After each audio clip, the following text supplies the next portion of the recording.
folks, for joining us. And I've got my mate here, Ian Tucker. That's not it, by the way. That's not me thanking you. That's well, maybe. So I've known Ian for about, I don't know, 20 years. And I met him at a Reiki class. I've done Reiki before, some years before. And I thought, I want to occupy a few hours. And I saw this Reiki class not too far from Kings Norton. And I thought I'd go, just go and enjoy it. So I got there, and Ian was the teacher, and there was all these kind of women there. They got all tattoos. Do you remember? Tattooed, and they were like wrestlers, weren't they? But they were like salt of the earth, and we had such a fantastic laugh. It was one of the best things ever. So Ian taught us from Reiki, and we just became mates ever since, really, didn't we? We did. So that's where we kind of began, and about nearly 20 years ago. And I used to have a little house in Sturchley, Ivy Road, and Ian would come down and we'd chat and we'd just talk. And at that time, I never had Birmingham Holistic. I just was a practitioner. I think I might have been at the university then. I can't really remember what I was doing. And you were working in the corporate world. And I used to say, in one of the chats we used to have, I used to have many, but I'd say to him, one day I'd love my own centre, love my own place. And the driving force behind that, we'd share lots of different conversations. And you said, one day I'd like to write a book. You remember? I did.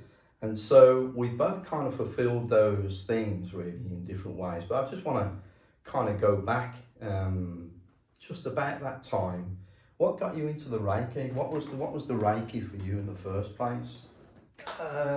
If there is such a thing as a coincidence, it was a flyer pushed into my hand on Harborne High Street over one Christmas. So I'd stepped away from the corporate world just a few weeks before and was feeling a little bit drifty. I knew the corporate world wasn't for me anymore. So I made a conscious decision to go in search of what did mean something. And over that Christmas period, I was walking down Harborne High Street and somebody pushed a flyer into my hand and it said, learn Reiki. I had no idea what it was, but just something said, have a go, have a So look. all these things, like when you say you were in a corporate world, what did you do? What was that exactly? So for about the last 7 or 8 years, I was the sales and marketing director for the UK's second largest lighting company. It involved a lot of travel around Europe, sometimes further afield. And I guess the catalyst for change came. I went over that December to present the sort of project for the next year on behalf of the UK to Frankfurt. And I'd sat in this room for 2 or 3 days, a big room, 40, 50 people. Salaries must have been crazy, and something loosened its grip on me over those 2 or 3 days. I looked around the room, and for the first time ever, I sensed everyone was lost, including me. You felt that instinctively. Yeah, it was a room full of fear, big salaries, big mortgages, big positions, and everybody was drifting. Nobody quite, outside of the name on the business card, I don't think any of us knew who we actually were. So I sat at Frankfurt Airport that night. My flight was delayed for 4 hours, a couple of glasses of red wine. So what were you thinking then? So you're in this job, in this corporate world, and you got a high salary. You've gone to this meeting, and something's happened. Just this almost like awakening that they're the same as me. They just look lost. And that must have been like a big thing to acknowledge in yourself, really. Well, it was frightening. Yeah. Because the problem is when everything in your life that you thought made sense stops making sense. What do you hold on to? It leaves a void. Yeah.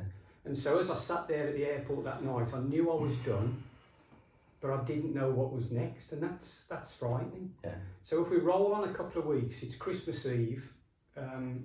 My wife and kids are in bed, and I'm the only one up. It's almost midnight, and I just got this feeling to step away, to finish, just to walk away. And so you got 3 kids. 3 kids, yeah. Yeah. And you were settled in Birmingham, Mm-hmm. a house, Mm-hmm. wife working. And then you've come back and you've had this moment of just, Yeah, I knew life would never be the same again, but I didn't know what that meant. mm, And now, you know, the work I do with people, I understand. I mean, I'll tell you that Carl Jung, the eminent psychologist, talks about our lives being like a typical day. He says in the morning of our lives, it's about fitting in, keeping up with the Joneses, beating the Joneses, being liked, possessing things, you know, being seen. and that was you. And that was the morning of my life, just like it's the morning of everybody's life in a different way. But Jung goes on to say, without exception, we all step into the afternoon of our life. And what was important in the morning doesn't make sense after lunch, in his words. And then the afternoon of your life is more about, what's my life for? And that's where you were after that meeting. I guess it was lunchtime. Yeah. And then you were at an airport, you were saying? Well, I was at the airport and I flew back, and then it was 2 weeks after Christmas Eve, sitting alone, the family were in bed, and I just thought, I'm stepping away. I'm gonna leave it. Real sense of fear come up, uncertainty, anxiety. But a really interesting thing happened that I always hold on to. First time ever in my life, in that silence, just after all of this, there was this knowing that it would be okay. I don't know what would be okay. I don't know how it would be okay. But then there was a knowing inside. Now the problem with that is, you've then got to try and satisfy or explain to people who depend on you that it's going to be okay. So you've got this job, this corporate job. You've had this epiphany one Christmas Eve, and then the conversations began with your wife at the time, and you said what? I have to say my wife at the time was supportive. Yeah. I think part of her, the kids were young, so it wasn't really a conversation to have with them. And I think she probably realised, like anybody I spoke to at the time, it may not make sense to them, but there was this conviction somewhere in me, maybe in the She voice. heard that in some way. I think so, even though I couldn't perhaps hear it myself all the time. So then, over that Christmas period, Harborne High Street, somebody put a flyer in my hand that said learn Reiki. Oh, so you didn't even have the Reiki at that time? Not at that time, no. Wow, This all I happened. didn't know that. So it's a step process, Frankfurt Airport, Christmas Eve, Reiki. So Didn't somebody say something, an old lady say something to you at the airport there? That was the trip before. Okay. So an elderly lady had come up to me. I was going up the bar, it was my round, three pints of Guinness. Yeah. And she said, can I have a moment of your time? And she said, this might not mean anything to you, but I see auras, and it didn't. It meant absolutely nothing to me. You thought she was on the drink? I thought she wanted a pint. Yeah. And I said, yeah. And so she said, look, I can see auras, and I just need you to know that your life is going to change direction. Wow. This was about a month before all of this. So whether a seed was planted subconsciously. When she said that, what did you just shrug it off? Or did it say that same? I sort of went back to the table and couldn't forget about it. Yeah. Over the next few weeks, it lessened, but... There was a resonance of truth that you heard. Yeah. Yeah. And then ended up in a Reiki class at Cadbury College a month later, Bourneville College a month later, having no idea what I was doing. Pat Mansell, was it Pat Mansell? Mansell, bless you, Pat Mansell. And in that room, for the first time in my life, I'd done Sunday school, I'd sang the hymns, I'd done the happy clapping. Yeah. But over those couple of days, I got this sense that there definitely is something bigger. Yeah. We're connected to something. There was just too much in that room that just kept making sense to me. Again, I didn't know what it was. I didn't know if it was God. I didn't know if it was silence. I didn't know if it was nature. But there was something that was just gently weaving its way through the group. So it was almost like when you kind of take that first step, almost like everything's a relationship. So the relationship of Reiki stepped forward at that time Well, Dr. Asui, the originator of Reiki, said it finds you. And that's what it did, You literally. don't find Reiki, Yeah. it finds you. On some level, in some way, you put out a bit of a call, and Reiki, universal energy, flows to you. So that flyer Yeah. was answering a bit A of a need in you. Yeah. So you kind of went into the Reiki, did Reiki one-to-ones, and then learned from Pat Mansell. Yeah. And then, was that the first class you taught when I went? Yeah, so Pat Okay. Mansell said to me, Pat Mansell was my Reiki master, and she said, I've been teaching at Cadbury College, I want to step away, and I think you'd be great. I hadn't thought about it. I'd stepped out of the corporate world by this point. So you weren't working at all? No, the money, so the money was handy. and I thought that it would be 3 or 4 people sitting in a room about this size, and I turned up, opened the door, and there were 18 women. I remember going in. And I remember walking up, and I could hear my footsteps walking to the front. Yeah. I didn't know what the first... And I Your heart was banging. And then about 2 minutes into the class, the door opened, me and 18 women, and you walked in, said, sorry I'm late. I remember thinking... Yeah, I mean, we had a fantastic time. It was a good... Them women, they were salt of the earth. That was fantastic. You know, and it was a great time. Yeah. So from there, you kind of almost began to build up a practice really with Reiki.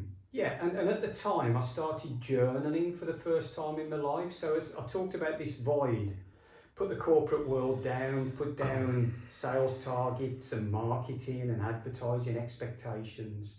And then I started to think, so what is life if it's not that?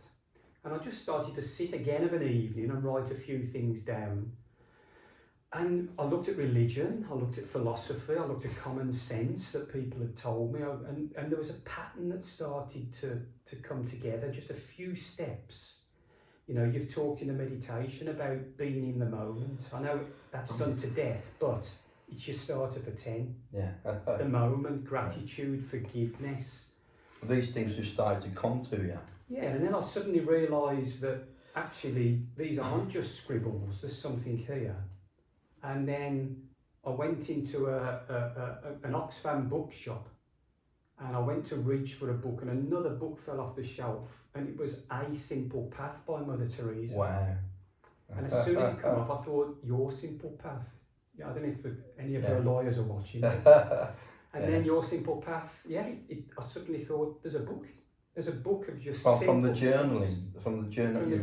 I realised that actually there was no chance. There were chapters. These things, they were in chronological order. It had flowed, and maybe I'd just listened, or maybe I hadn't got in the way too much.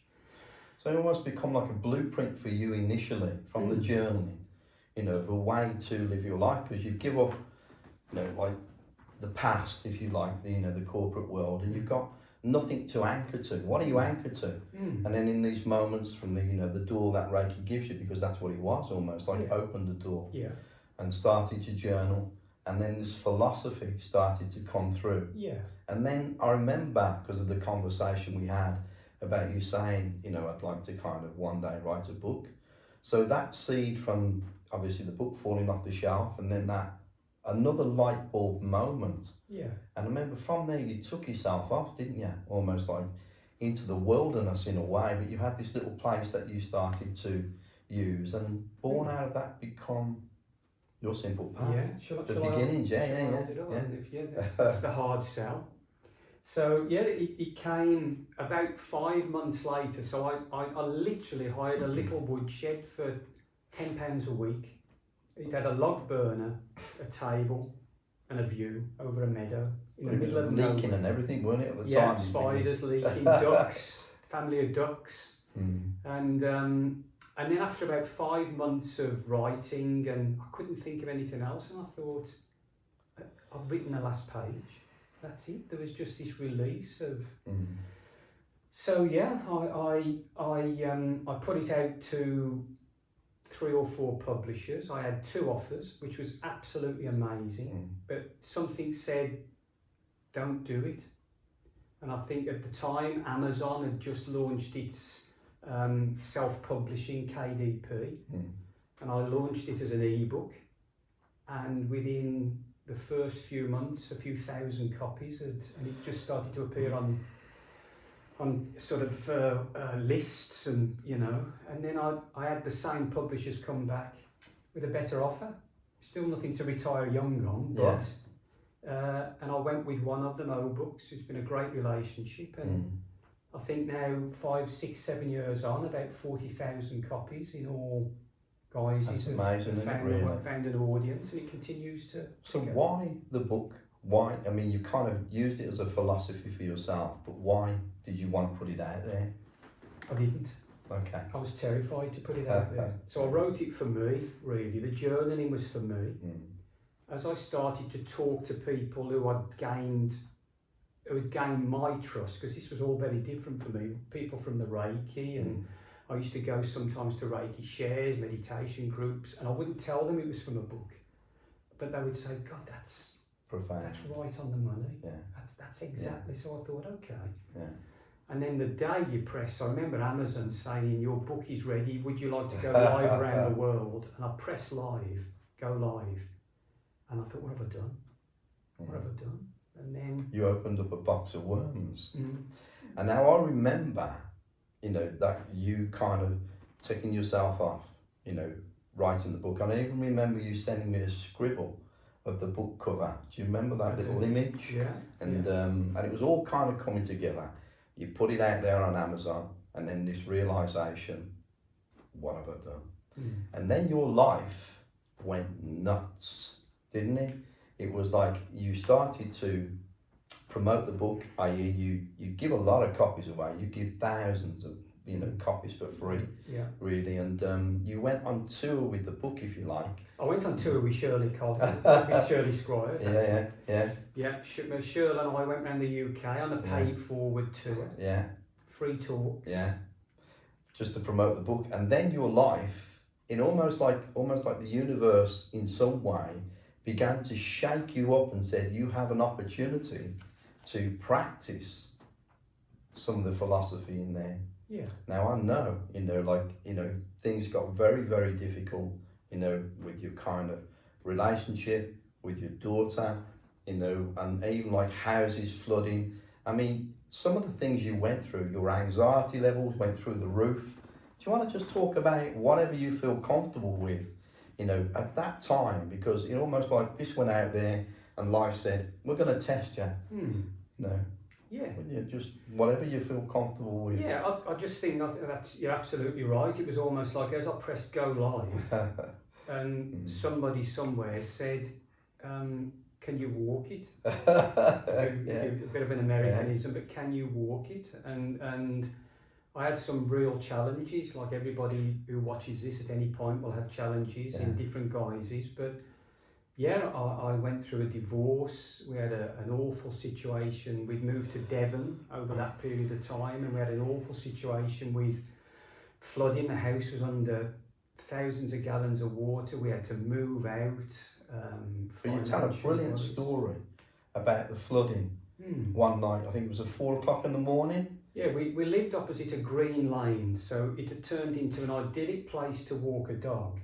And over that late autumn winter in 2012, it had turned into a river that kept coming through the house. And we were on our knees. Jesus. And we'd flooded once. A company had got us, and it was 3-4 feet of dirty field water that was coming through the house every time.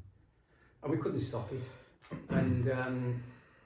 And then we were going to flood again. We'd flooded twice. And I remember we were living in another house. We'd had to move out because of the severity of the flood. And I remember driving back and looking, and it was building again. The house was going to flood again. And the insurance company was talking about, we can't keep covering it. It would cost you hundreds of thousands. And it was coming down this green lane, and our house was... It was the early hours in the morning, 4 o'clock in the morning. And I've got a torch, I've got literally a t-shirt, and I mean, my mind had gone, I was on my knees, literally on my knees. Yeah. And it was building. And then I looked to the right, and there was 2 old sandbags ripped open. Yeah. And something, not audible, but something said to me, put the sandbags there, So I In picked this up. calm kind. There's a storm going on. It's I the mean, middle of the night, and you heard this it's calm pouring. voice. It's buckets, and this river starting to flow towards our house again. And I got these two sandbags, and I put one in front of the other, so it formed like a line. And suddenly, the flow of water, thousands of gallons of water, did that. Mm. And they missed the house and went down a lane to the river. Water just wants to keep moving. Yeah. And I remember standing there and thinking, well, the first thing I thought was, I wish I'd have put those two there 2 months ago. Yeah. But you didn't see them. But I didn't see them. Isn't that amazing? But in that moment, I'd give in. Yeah. You Surrender. Perfect. I was just about to say, Alcoholics Anonymous say that you have to eat the bottom rung. You have to, before you can start to climb again. Mm. If you're 2 rungs, 3 rungs from the bottom, you've still got lower to go, should you choose to. But you know, as you say that, I almost feel, because they're words at the moment, but can you imagine, anyone can imagine this, middle of the night, raining, flooded, absolutely saturated, alone with a torch and nothing. And part of you prayed, didn't it? Mm. You were on your knees and said, help me, help me. Yeah. And then you saw the sandbags. I think I said, I can't go through this anymore. Where? Something like that. I mean, we're going back 10 years, but something like that. Yeah. It was like the scene from a film, apart from with an awful accent. Yeah. And yeah, the 2 sandbags and the whole direction of all that water just subtly changed and missed the house. But I remember you telling me the lessons from that, which was the right thing appears at the right time. Yeah. You may not have seen it before. Yeah. Because you didn't. Yeah. But then that moment when you needed it the most. Yeah. You saw it. Well, I think the right thing appears always at the right time. Yeah. But we're too busy to notice it. Yeah. I'm talking from myself here. I'm not talking from a working no, progress. I agree. The noise in my head is too loud. The anxiety in my chest at times is too much. The to-do list is too long. And these right things just keep dropping as if to say, pick this up, talk to that person. But of course, you went to one of my talks once and heard me say, thanks God, but I'll take it from here. I remember going to, the only time ever, I went twice I think, but the one time I went there and you began your talk and you said, thanks God, you've done a great job up to now, but from now on I'll take care of it. And that's where you began your talk, and that's where it all went pear-shaped. And it still does, because just as I think I've nailed it, I turn me back on the very thing that wants to guide me. We all do. And then I get into a mess again, and I pause, normally sit in silence, and I just shake my head and turn back towards the light, the hum, the guidance, the silence.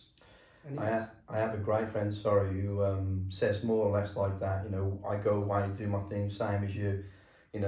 Go on my knees and come back, and this divinity says we've been here all the time. So it doesn't move. It's the one constant in life. Yeah. We move, don't we? I talk about it sometimes as like a dim porch light. It never ever goes out, and it's on this porch outside. For some reason, for me, it's this rural house. And the porch light's gently shaking, and I set off. I know best with my flag. Yeah, and I set off into the darkness, and I start tripping up, and I get lost, and I get hungry, and I'm cold. And all I need to do is look back, because it's always there. Yeah, it's coming home. Yeah. Isn't it really? It is. To that place of kind of stillness, really. Yeah. So, from there, you've carried on with the book. You've had all these issues with, your kind of relationship. Almost parting of ways, because the next part of your life was about to begin, really, and you've kind of finished the book, gone on tour, your kids are kind of settling into their new rhythm, and then what? What happened? You remind me, what happened? So from there, you kind of settled into Devon, got your own place, you met someone. Yes. Yeah? And from there what? Where are you now? Are we talking about literally now? Yeah. Okay. Yeah. So I'm with a lovely partner now, Ariadna, fantastic. The right things appeared at just the right time, and yeah, I've just got this sense recently to step back again. Is that what you're talking about? Yeah, because you've done Reiki here, since we began, really, and you've always been the one that's done the Reiki, and that's coming to a close now, isn't it? Almost like you're kind of not pulling back from the Reiki, because I know it's your philosophy, you live by it, but almost like the next phase of your life, because you've gone through phases with the corporate world, and then you've gone through almost like this transitional period of your life to try and discover who you are, what you're about, what you're connected to. Yeah. And kind of all that's found its level, with your ex-partner, and she's good and it's all good with the kids, and you've met somebody else and you're in your own place. And then there's almost like a letting go again. Yeah. Because at one point, along with the book, you were driven. I want to get this book out, I want to promote it and tell everybody, the philosophy and share, this philosophy, and fantastic. But now, there's another phase in your life. Yeah, I'm getting a sense to you see, if all of that isn't me, what you've just described, who am I? Yeah. So the corporate world wasn't me, and I didn't know who I was. This makes a lot more sense to me, but I still don't truly know who I am. So without the book, without the name, without the story, who am I? So they're things that you've anchored to, aren't they? Almost for that stability. Yeah. So when you kind of left the corporate world, the Reiki came as a form of stability. And now you're letting that go to discover much more. Where do you anchor to then? Well, I think, I don't know again, is the answer. Yeah. And I think, the enlightened few in thousands of years, the rest of us just search. But I think it's really important at times in your life, if things around you don't feel right, and I'm not talking about just people or relationships, I'm talking about just that sense that you're off centre, that you're away from your centre point, that you're not on the line. So I think it's time to stop. A good analogy would be, if you're lost, it's good to stop walking, because you could just be moving further away from the direction you should be taking.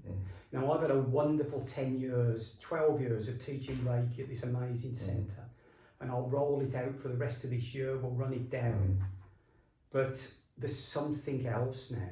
For you? It's something else for me, and I don't know what it is. It would have been so easy. I've got another book with the publisher lined up 7 years ago. I haven't gone back to writing. So I'm just gonna stop walking for a while. But don't you feel with everyone now, since lockdown, that big shake-up really, and still even now, that people, I don't know about you, but more and more people are sensing something similar that you're sensing now. Yeah. And can't quite put the finger on it, almost like not lost, but it's beyond seeking. I can't quite put my finger on it, but it's almost like not a slowing down and an alignment, but there is that involved, to kind of almost throw away all these different labels to discover who we really are. Yeah, I think you're right. And I think COVID has knocked us all off our axes. In a good way. In a good way. Yeah. I mean, we thought it was disastrous. We thought furlough was the end of the world. Yeah. We thought, one thing and I know the mind, body, spirit world's done this to death, but the one thing that it's taught everybody is we're not in control. If you grasp onto control, you will suffer. If you grasp onto needing something a certain way further down the line, you will suffer. The only thing we had was each day in furlough, each day in lockdown. Now, for some, it drove them mad, and I get it, absolutely. Yeah.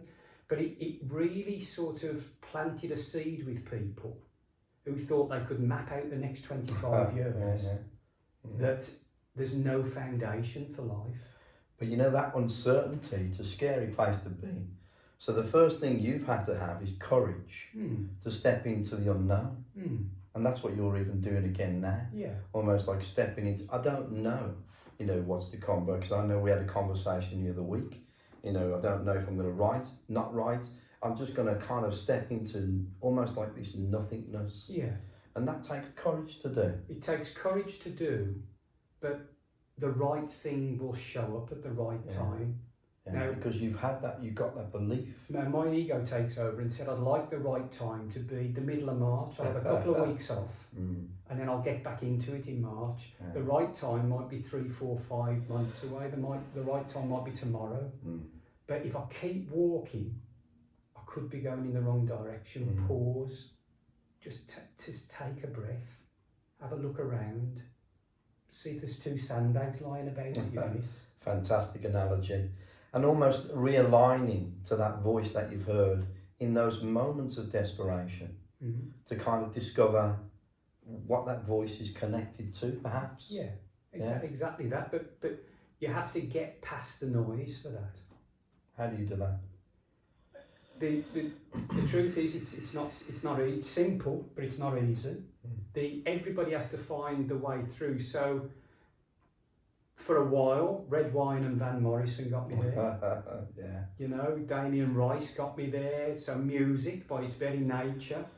But the one seed that was planted for me around Reiki was silence.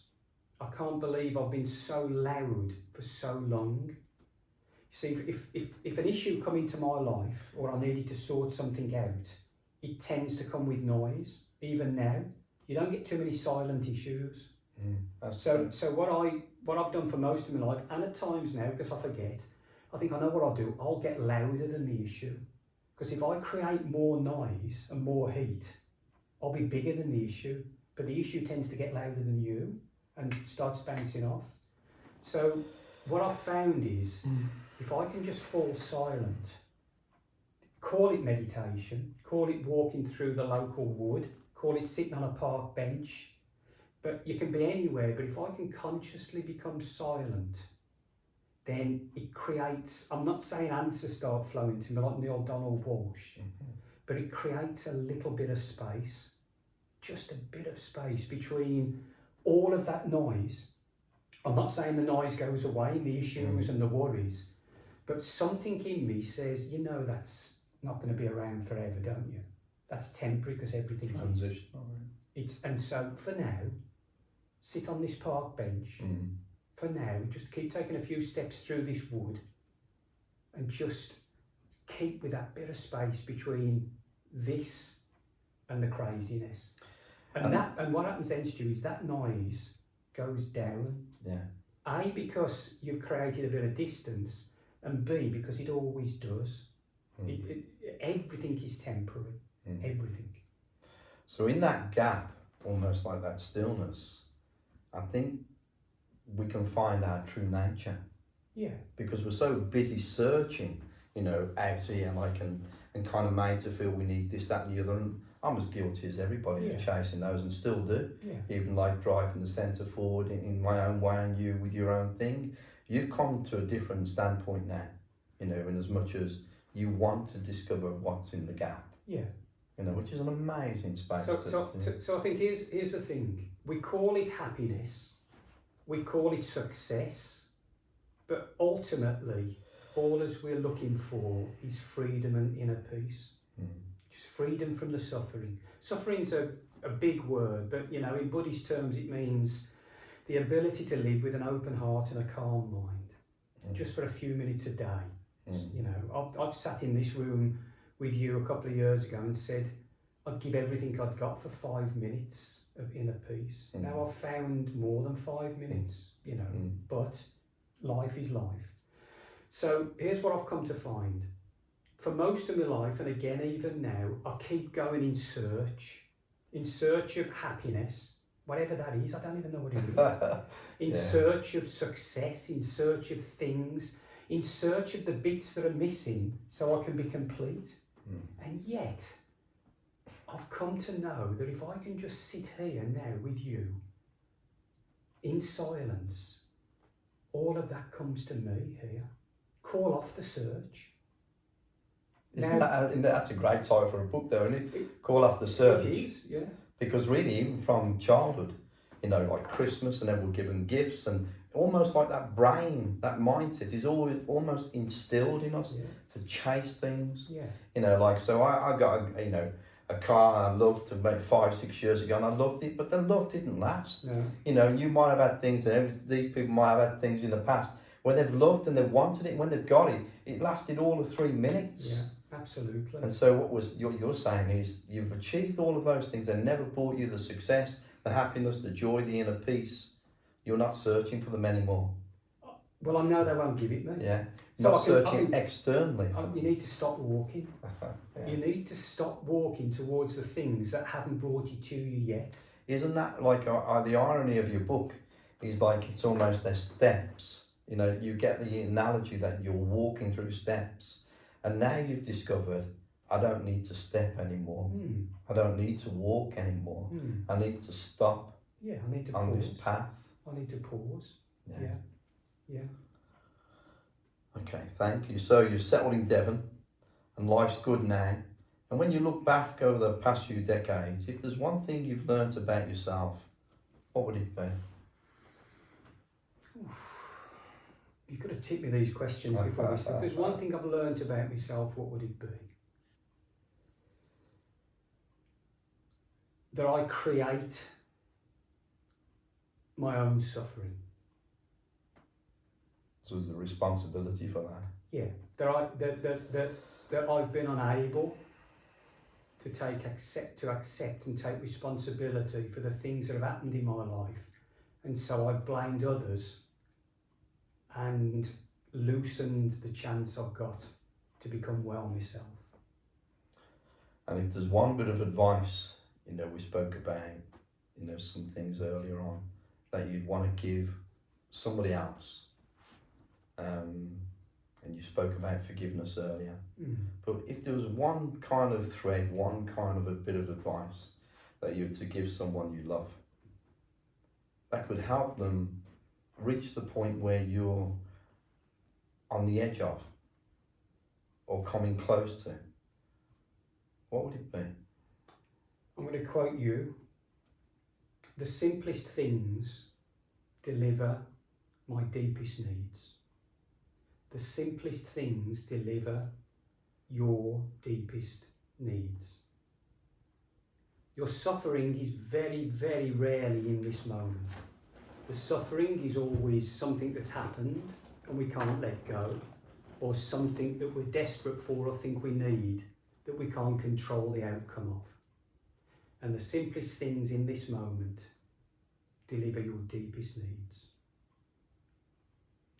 So on that note, me and Ian, I'm going to have a cup of tea, a simple thing like that, and just share a few more minutes with Ian off the camera.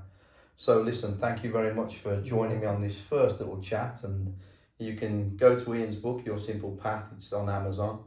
And thank you very much everybody for joining us, and we'll be back next week with a lady called Laura who has an amazing story to tell, and we'll keep these stories going depending on the feedback really, I guess. So listen everyone, thank you very much for joining us, and once again thanks very much Ian. You're welcome. Bless Thank you you all. Thank you. God bless. Thanks. Bye. Bye-bye.